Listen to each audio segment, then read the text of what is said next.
Imagine being condemned to death for a crime you didn't commit, enduring 30 years in a 5 by 7 foot cell, all while maintaining your innocence. Today, we delve into the harrowing true story of Anthony Ray Hinton, a testament to resilience, injustice, and the unyielding human spirit. If you're passionate about uncovering stories that matter, consider subscribing to our channel for more in-depth narratives. In the spring of 1985, a man named Anthony Ray Hinton was at home with his mother in Birmingham, Alabama, just like any other day. He was 29 years old, worked the night shift at a warehouse, and lived a quiet life. He had never been in trouble with the law. But that day, everything changed. Without warning, officers from the Jefferson County Sheriff's Department came pounding on the door. They arrested him on the spot for a double murder he had nothing to do with. No explanation. No evidence. Just a pair of handcuffs and a whirlwind of confusion. Anthony didn't understand what was happening. The only thing he knew for certain was that he didn't kill anyone. He wasn't even near the crime scene. He was at work when the shootings occurred, a fact that could have been proven, but wasn't. What followed was a nightmare that would last for the next 30 years. At the police station, he was interrogated by detectives who didn't care whether he was guilty or not. One of them even told him straight to his face, "You're gonna be convicted. Because you're black, you're poor, and you live in Alabama." And that's exactly what happened.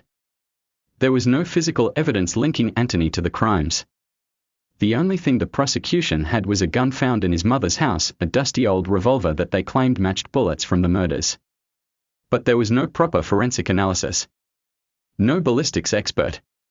His court-appointed lawyer didn't hire anyone to challenge the claim, didn't cross-examine the evidence, and even told Anthony he wasn't willing to put in the effort because it wasn't worth it. The jury was all white. The judge was indifferent. The defense was asleep at the wheel. Anthony Ray Hinton was sentenced to death. He was sent to Holman Correctional Facility, a prison notorious for its conditions, and placed on death row. Locked in a 5 by 7 foot cell for 23 hours a day. No sunlight. No human contact. Just the sound of other inmates losing their minds and the echo of final prayers as men were taken to the electric chair, one by one. Days turned into months. Months into years. Years into decades. And through it all, Anthony held on to hope. He read every book he could get his hands on. He started a book club with other inmates. He prayed.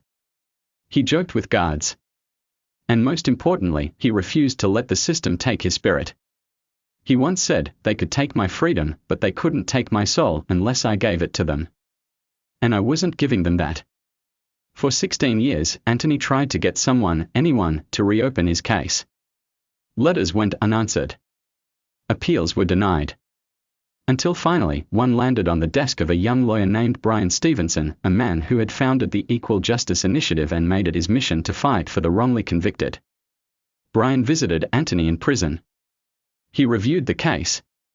What he found was horrifying, not just a mistake, but a complete failure of justice. He hired 3 of the top forensic experts in the country to re-examine the ballistics. All 3 concluded the same thing: the bullets did not match the gun. The evidence used to convict Anthony was flat out wrong.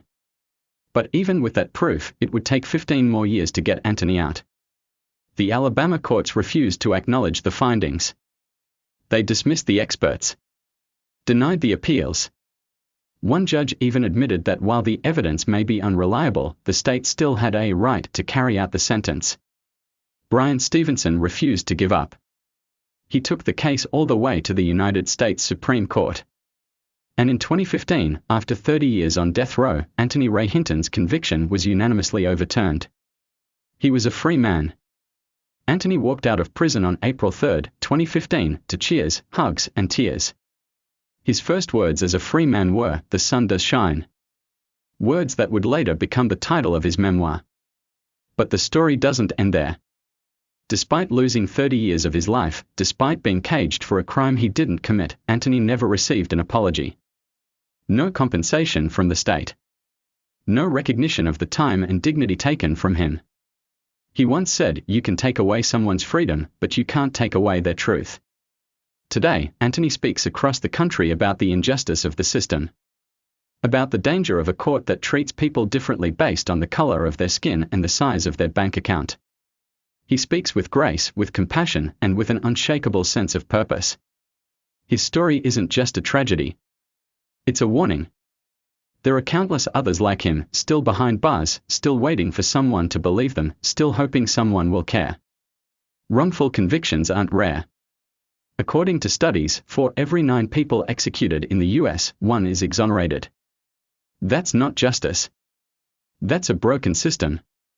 Anthony Ray Hinton's story reminds us that silence is dangerous. That justice must be fought for. That hope, even in the darkest cell, is powerful enough to survive.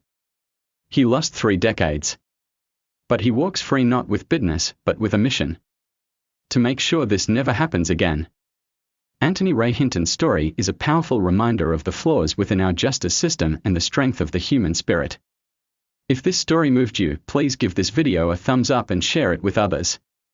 Don't forget to subscribe to our channel for more real-life stories that inspire and inform. Thank you for watching.